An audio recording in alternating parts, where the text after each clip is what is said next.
بالله من الشيطان الرجيم. بسم الله الرحمن الرحيم. الف لام ميم.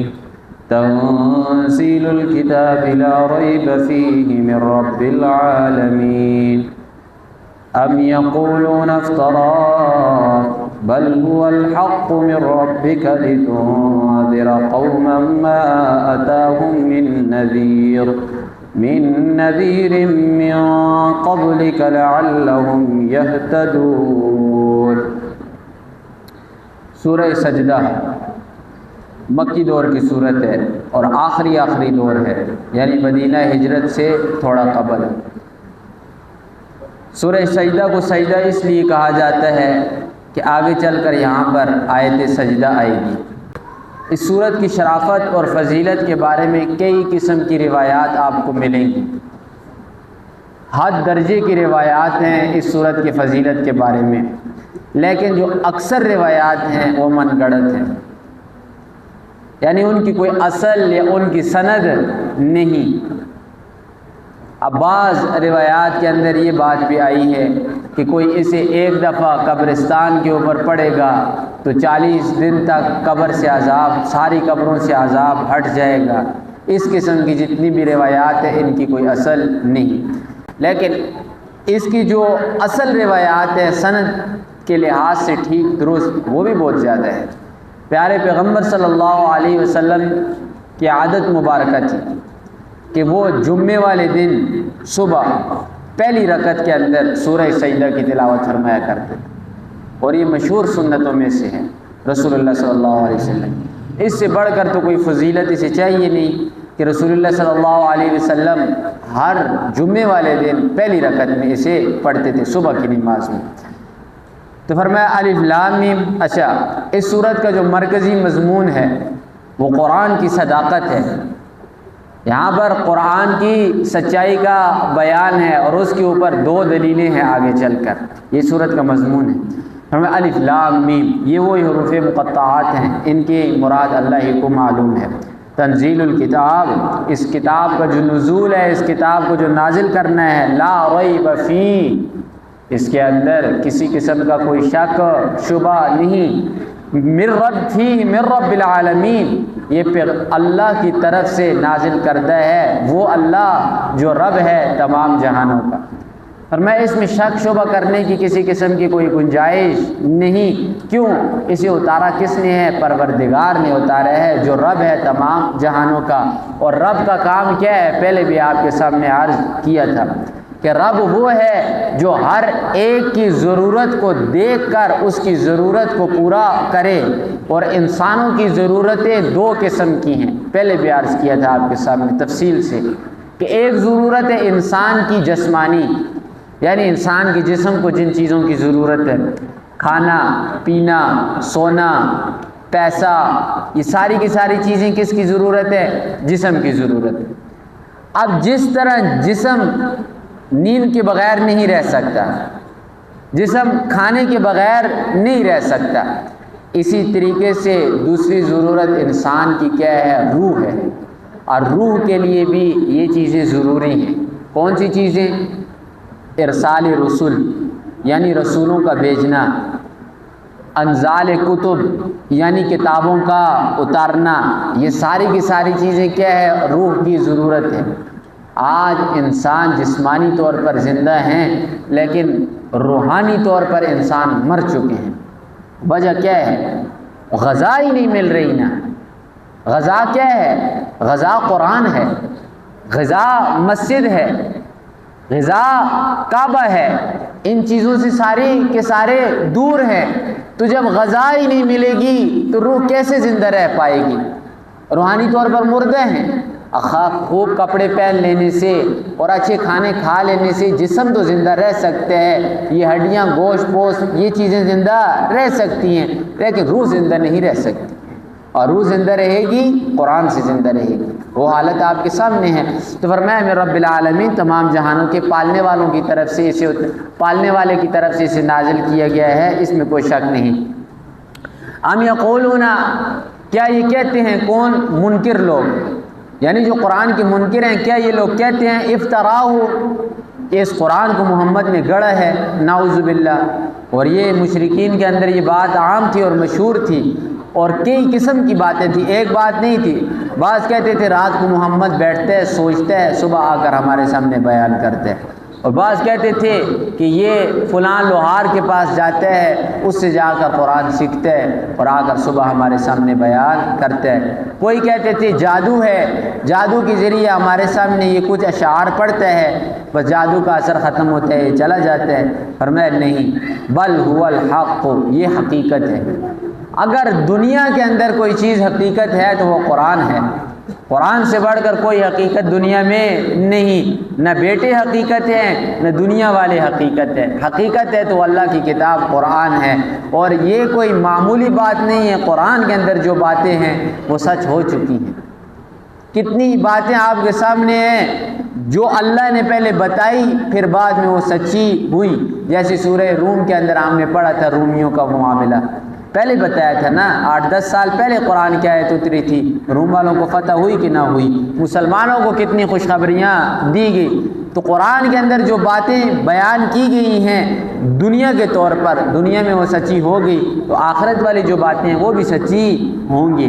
فرمایا بل هو الحق، یہ سچا کلام ہے، حقیقی کلام ہے، میں رب کا، تیرے پروردگار کی طرف سے، لتنذرا، اس کی نازل کرنے کی وجہ کیا ہے، اس قرآن کو کیوں اتارا؟ فرمایا لتنذرا، تاکہ اے محمد رسول اللہ آپ ڈرائیں، قوما، ایسی قوم کو، ما آتاہم من نذیر، کہ نہیں آیا ان کے پاس کوئی ڈرانے والا، من قبل کا، آپ سے پہلے، آپ سے پہلے ان لوگوں کے پاس ڈرانے والا کوئی نہیں آیا۔ محمد رسول اللہ صلی اللہ علیہ وسلم اور حضرت عیسیٰ علیہ السلام کے درمیان 500 سال سے زائد کا فاصلہ ہے۔ اس وقت تو ان کے پاس کوئی ڈرانے والا نہیں آیا تھا۔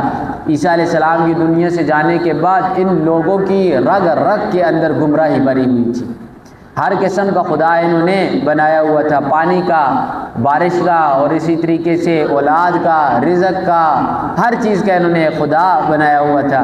تو فرمایا ان کے پاس تو کوئی نہیں آیا، اس لیے ہم نے آپ کو بھیجا اور آپ کے اوپر قرآن کو نازل کیا۔ کیوں؟ لعلہم یہتدون، تاکہ یہ لوگ ہدایت پائیں۔ ہدایت کس سے ہے؟ ہدایت قرآن سے ہے۔ قرآن پڑھیں گے، قرآن سیکھیں گے، قرآن پر عمل کریں گے، ہدایت ہی ہدایت ہے۔ اور جتنا قرآن کو چھوڑیں گے اتنے گمراہ ہیں۔ صاف لفظوں کے اندر قرآن سے ہٹیں گے، قرآن کو چھوڑیں گے، گمراہی ہے۔ جتنا قرآن کو وقت دیں گے، جتنا قرآن پر عمل کریں گے، اتنی ہدایت کے اوپر ہے انسان۔ اللہ الذی، فرمایا اللہ وہ ذات ہے، خلق السماوات، جس نے پیدا کیا آسمانوں کو، والارض، اور زمین کو، وما بینہما، اور جو کچھ ان کے درمیان ہے، یعنی پہاڑ وغیرہ، سورج، چاند، ستارے۔ فرمایا فی 6 ایام، 6 دنوں کے اندر، 6 دنوں کے اندر یہ نظام اللہ نے بنایا۔ یاد رکھیں یہ پروردگار اگر چاہتا لفظ کن کے ساتھ اس نظام کو بنا سکتا تھا۔ جو 6 دنوں میں بنا سکتے ہیں وہ کن کے ساتھ بھی بنا سکتے ہیں، لیکن 6 دنوں میں نہیں بنایا، ایک کن کے ساتھ نہیں بنایا، 6 دنوں میں بنایا۔ اس کی وجہ کیا ہے؟ یاد رکھیں اللہ کے ہر کام کے اندر حکمت ہے۔ رب کہتے ہی اسے ہیں کہ جو تدریجاً آرام آرام سے، سیڑھی بسیڑھی ایک چیز کو عدم سے، یعنی نہیں تھی، نیز تھی، کوئی چیز نہیں تھی، اسے وجود بخشا۔ اب انسان کا کوئی تصور تھا انسان بننے سے پہلے؟ نہیں، لیکن بنایا انسان کو۔ اب بنانے کے بعد تدریجاً اسے کیا کیا؟ بڑا کیا۔ یہی چیز رب کہتے ہی اس کو ہیں۔ اب اللہ بھی انسان کو یہی پیغام دے رہا ہے کہ اے بندے، ہر کام کو تسلی کے ساتھ سوچ سمجھ کر میں اللہ کن کے ساتھ پیدا کر سکتا تھا، لیکن تجھے سمجھانے کے لیے 6 دنوں میں میں نے پیدا کیا۔ فرمایا ثم استوى علی العرش، پھر وہ مستوی ہوا عرش کے اوپر، یعنی تمام کائنات کا کنٹرول اس نے سنبھال لیا۔ اب لفظی ترجمہ کریں گے ثم استوى، پھر وہ قائم ہوا علی العرش، عرش کے اوپر، یہ اس کا لفظی ترجمہ ہے۔ لیکن یاد رکھ لیں، پہلے بھی عرض کیا تھا، جب بھی یہ مضمون آتا ہے میں بتاتا ہوں کہ اللہ جسم سے پاک ہے۔ کوئی انسان کہے کہ انسان کی طرح اللہ کی زبان ہے، کافر ہو جائے گا۔ اللہ کے ہاتھ ہے انسان کی طرح، کافر ہو جائے گا۔ ید کا لفظ بھی قرآن میں آیا ہے کہ اللہ کا ہاتھ، اور یاد رکھیں یہ جتنے بھی الفاظ ہیں ان کا حقیقی معنی اللہ ہی کو معلوم ہے۔ کما یلیق بشانہ، ید کا لفظ بھی جہاں پر آتا ہے تو ترجمہ میں یہی آپ سے کرتا ہوں، کما یلیق بشانہ، اللہ کا ہاتھ جیسے اس کی شان کے لائق۔ انسانی جسم اور ان چیزوں سے اللہ پاک ہے۔ کیوں؟ کوئی بھی جسم ہوگا وہ ایک چیز کے اندر سمائے گا۔ اب مثال کے طور پہ میں اس جانماز میں بیٹھا ہوں، یہ جانماز مجھ سے بڑی ہے، میں اس کے درمیان کے اندر سمایا ہوں۔ اللہ کی ذات کے بارے میں قاعدہ سن لیں کہ اللہ کی ذات کسی جگہ پر سما نہیں سکتی۔ اللہ کی ذات آپ کہیں کہ اس دنیا کے احاطے کے اندر اللہ کی ذات سمائے گی، یہ بھی غلط ہے۔ پھر دنیا بڑی ہو جائے گی، اللہ نعوذ باللہ چھوٹا ہو جائے گا۔ نہ، اللہ سے بڑھ کر کوئی چیز بھی نہیں، وہ کسی زمانے کے اندر قید نہیں۔ ہم کہیں کہ کروڑ سال سے نعوذ باللہ اللہ موجود ہے، پھر بھی غلط ہے۔ کروڑ سال تھا، اس سے پہلے بھی تو کچھ تھا نا، پر نہیں، اللہ زمانے کے اندر بند نہیں ہے، زمانے کو اللہ نے پیدا کیا۔ یہ چیز زمانہ، زمان اور مکان یعنی جگہ اور زمانے سے اللہ پاک ہے، اللہ ان چیزوں کا محتاج نہیں۔ تو فرمایا ثم استوى علی العرش، پھر وہ مستوی ہوا عرش کے اوپر، یعنی اس نے کنٹرول سنبھال لیا۔ ما لکم من دونہ من ولی، نہیں ہے اس اللہ کے علاوہ تمہارے لیے من ولی کوئی کارساز، کوئی حمایتی، ولا شفیع، اور نہ ہی کوئی مددگار۔ مشرکین نے بت بنائے ہوئے تھے، انہوں نے کہا یہ سفارشی، یہ سفارشی، یہ مددگار، یہ مددگار۔ اللہ نے فرمایا نہ، کوئی سفارش کرنے والا نہیں۔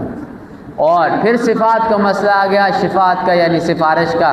تو قیامت والے دن کی سفارش کے بارے میں بھی خوب سمجھ لیں کہ قیامت والے دن کوئی شخص کسی کی سفارش اللہ کی مرضی کے بغیر نہیں کر سکتا، اور سفارش کرنے والا اور جس کی سفارش کی جا رہی ہے وہ دونوں موحد ہونا ضروری ہے۔ اگر ایک توحید والا ہے دوسرا مشرک ہے تو توحید والا مشرک کی سفارش نہیں کر سکے گا۔ اب محمد الرسول اللہ بھی جو سفارش کریں گے وہ بھی اللہ کی اجازت ملنے کے بعد سفارش کریں گے، اللہ کی اجازت سے پہلے وہ بھی سفارش نہیں کر سکتے۔ اللہ نے اس عقیدے کو بھی رد کر دیا کہ کوئی اللہ کے علاوہ نہیں ہے جو تمہاری سفارش کرے یا تمہیں بچائے۔ افلا تتذکرون، کیا یہ لوگ نصیحت حاصل نہیں کرتے؟ کیا انہیں پتہ نہیں کہ اللہ ہی ہے جو سارے کام کر رہا ہے؟ یدبر الامر، وہ تدبیر کرتا ہے معاملے کی۔ کوئی بھی معاملہ ہوگا، کوئی بھی کام ہوگا، اللہ کی مرضی کے خلاف نہیں ہوگا، اور اس کام کی تدبیر اللہ نے پہلے سے کی ہوئی ہے۔ فرمایا یدبر الامر من السماء، آسمان سے تدبیر کرتا ہے، الی الارض، زمین تک، یعنی آسمان سے لے کر، عرش سے لے کر زمین تک، تحت الثری تک جتنے معاملے ہو رہے ہیں اللہ ہی کر رہا ہے، سارے کا سارا نظام وہ چلا رہا ہے۔ ثم یعرج الیہ، پھر یہ سارے کے سارے کام جو ہوتے ہیں کائنات کے اندر یہ لوٹ لیتے ہیں اسی کی طرف۔ کون سے؟ فی یوم، اس دن کے اندر، کان مقدارہ الف سنہ، جس کے مقدار ہے 1000 سال۔ ایک دن 1000 سال کے برابر۔ یہ کون سا دن ہے؟ قیامت والا دن ہے۔ فرمائے اسی دن کے اوپر جا کر لوٹتے ہیں، اس دن یہ سارے کے سارے معاملے جتنا کالا چٹا ہے وہ سارے کا سارا آپ کے سامنے اللہ کھول کر رکھ دے گا۔ یہ معاملات ادھر ہی لوٹتے ہیں، سارے کے سارے فرشتوں کی ڈیوٹی لگی ہوئی ہے، ہر ایک اپنا رجسٹر بھر رہا ہے، لکھ رہا ہے، دفاتر کی دفاتر لکھ رہا ہے۔ وہ کیا کرے گا؟ جا کر قیامت والے دن پیش کرے گا اللہ کے سامنے کہ اللہ یہ معاملہ ہے کہ فلاں کا یہ ہے۔ اور روایات پہلے پڑھ کر آپ کو سنائی تھی کہ قیامت والے دن عرش کے نیچے سے ہوا اٹھے گی، اور ایسی ہوا ہوگی کہ نامہ اعمال اس سے اڑیں گے، وہ اڑ کر ہر ایک کا نامہ اعمال اس کے ہاتھ کے اندر آئے گا، لیکن آنے کی صورت علیحدہ ہوگی۔